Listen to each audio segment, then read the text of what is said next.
Bonjour à tous. Après d'avoir parlé du sport, le Vidéo News nous plonge dans la richesse de la vie culturelle de notre établissement.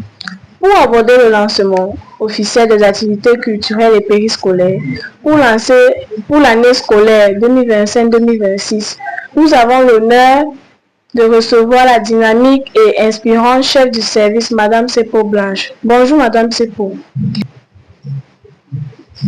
Bonjour, chers journalistes, bonjour à tous nos élèves, bonjour au staff administratif, bonjour à tous ceux qui nous regarderont très assurément de partout dans le monde via notre site web du lycée bilingue de Douala 2. Bon matin à tout le monde.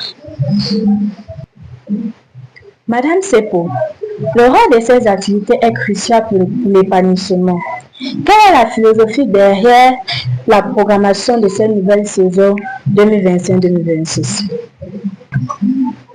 Alors, notre philosophie, elle est simple, non? Elle nous vient depuis la direction des écoles de l'éducation. S'il est simplement question de savoir et de faire connaître à tout le monde que l'élève ne doit pas simplement avoir des compétences ludiques, il doit aussi se faire découvrir plusieurs autres compétences, hormis scolaires, d'où les activités post-scolaires. Ça veut dire que c'est cette autre compétence, cette autre hobby que l'enfant doit dégager via justement ces multiples activités qui les réjouissent aussi au même moment. Parce que oui, il est bon de noter que les enfants aiment aussi bien pouvoir se démontrer dans d'autres compétences que l'école. Et voici donc la période idoine, voici donc l'occasion qui leur est donnée de faire montre de leurs multiples hobbies et talents. Voilà donc la philosophie, c'est simplement de savoir que l'école seule n'est pas comment est-ce que je vais dire ça? L'école seule n'est pas ce qu'il faut ou alors ce qui caractérise le lycée bilingue de Douala 2. Autre compétence propre à l'enfant aussi fait partie des talents d'Achille de ces différents enfants. Parlez-nous des activités qui seront lancées cette année. Quels sont les clubs que les élèves ne devront absolument pas manquer? Avant moi, je voulais dire, vous aviez déjà fait le tour avec mon collègue des APS, activités sportives. Et je viens en complément pour faire les activités culturelles. L'activité culturelle est cette activité qui permet à l'enfant de s'épanouir justement dans la culture. Les cultures sont multiformes aussi en même temps. Les clubs que nous avions ici, nous avions au lycée bilingue de Douala 2e, pratiquement 12 clubs ouverts et qui sont fonctionnels. Entre autres, le club informatique, le club journal qui est d'actualité, comme vous le vivez déjà. On a le club art et danse. Nous avons plusieurs clubs en activité. Nous avons les clubs d'environnement, les clubs de santé. Nous avions le club UNESCO. Nous avons plein de clubs qui sont réellement en activité. Et chaque élève gagnerait à justement faire partie dans le cas le cas possible, même de 2 ou 3 clubs. Nous avons même les clubs de langue, les langues vivantes qui sont enseignées. Toutes ces langues vivantes sont aussi représentées dans les différents clubs. Nous avons le club philosophie qui a fait sa journée de philosophie il y a de cela quelques semaines. Nous avons tous les clubs sont en actualité et les enfants gagneront justement à y adhérer parce que justement c'est dans ces clubs-là qu'ils se voient développer d'autres compétences qui sommeillent en eux. Parce qu'en fait l'enfant a une compétence ou alors même plusieurs compétences qui sommeillent. C'est quand il est en activité, c'est quand il pratique justement et il côtoie même les uns et les autres qui font X ou Y, qu'il se découvre maintenant le potentiel d'un XY. Le club informatique est très moderne. Comment le service va-t-il s'assurer que ces activités sont accessibles à tous les niveaux et pas seulement aux plus doués? Oui, comment est-ce qu'on peut s'en assurer justement? Parce que déjà même de par son libellé, de par son appellation, on parle des clubs. On ne parle pas d'enseignement, on ne parle pas de matière. Ce n'est pas la matière informatique qu'on a pendant le cours d'apprentissage. Nous sommes dans les clubs et dans les clubs, tout le monde y est concerné et tout le monde est dans toutes les classes aussi. Ce n'est pas pour une certaine compétence, ce n'est pas pour un certain niveau de classe, les différents clubs. Le club informatique qui est armé, le club journal qui est armé et qui a tout le matériel nécessaire, un plateau technique d'acier, est accessible à tout le monde. Et notre assurance est le fait qu'il est dirigé par un enseignant de qualité et non pas de quantité. On se comprend. Nous avons des enseignants de qualité qui coordonnent tous les différents clubs, qui sont d'abord des chefs de famille. Ça veut dire qu'ils ont la capacité d'accueillir une multitude de personnes qui viennent venant de plusieurs horizons avec des multiples éducations. C'est ça les chefs de famille. Nous avons d'abord les chefs de famille ici, avant d'être enseignants, ce sont d'abord les chefs de famille. Et tenant compte de leur bonne foi, nous disons que tout le monde est pris en compte. Donc il n'y a pas quelqu'un qui sera mis en l'aise parce que incompétent, et plus même incompétence par rapport à quoi? Nous sommes dans l'ère de l'approche par compétence et avec l'intelligence artificielle qui fait partie des socles de l'éducation pour cette année académie 2025-2026. Vous voyez que même si tu penses sommeiller dans une activité, dans un domaine précis, l'intelligence artificielle que nous faisons appel doit t'aider à te réveiller, à te mettre en éveil. Donc, tout est mis en œuvre pour que celui qui pense et dit, parce que les enfants bêtes, ça n'existe pas. Des personnes bêtes, ça n'existe pas. Donc, même si tu penses que tu n'as pas la compétence, ça c'est ce que tu penses parce que tu n'es pas encore à la découverte de ta personne. Même si tu penses que tu n'as pas la compétence, en côtoyant justement les gens que tu crois être plus compétents que toi, tu dois te rendre compte qu'en fait, c'est même toi qui es plus compétent. Quelles sont les grandes dates culturelles à retenir pour l'année 2025-2026?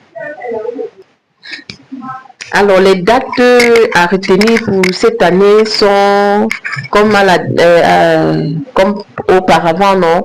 Nous avons déjà la journée du bilinguisme qui doit être célébrée en février. Vous avez déjà les dates qui ouvrira le premier vendredi de chaque mois de février. Vous savez, c'est la journée dédiée pour le bilinguisme qui a aussi une semaine d'activité qui ouvre dans la porte à la semaine de la jeunesse avec aussi ses multiples activités.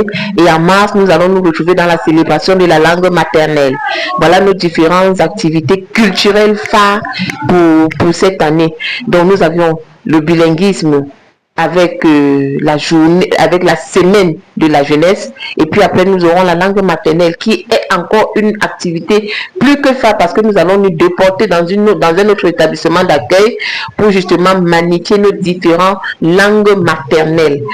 Et l'occasion est donnée aussi pour moi de vous interpeller, chers élèves, afin de vous attacher à vos grands-pères, à vos grands-mères, à vos mamans si elles ont l'habitude de vous parler vos langues vernaculaires et apprenez les langues vernaculaires au maximum.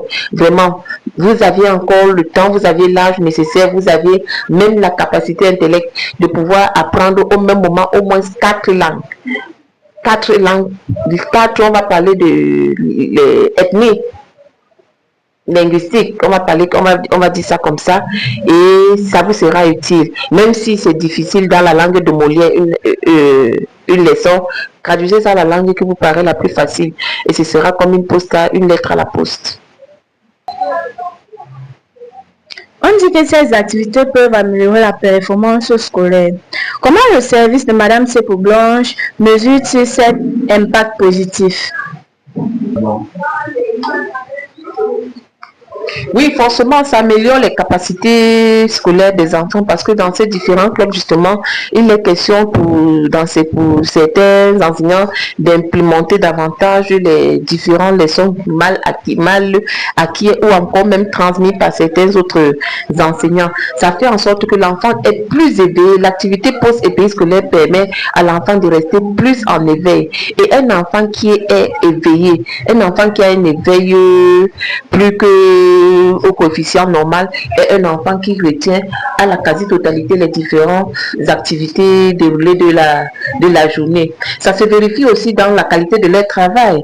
Nous avons vu les enfants qui sont venus avec un certain niveau de compétence et grâce justement aux activités périscolaires dans les clubs, même leur implication dans les différents clubs, ils se sont vus sortir de la zone rouge pour une zone de confort plus que appréciée. Et même dans la vie courante, il y a plusieurs qui se sont fait démarquer ou alors qui exercent finalement un travail qui n'a eu rien à voir avec ce qu'ils ont fait à l'école. Mais parce qu'ils ont fait dans les clubs, ils sont donc vu d'autres compétences qui les ont pris et puis ils ont saisi l'opportunité.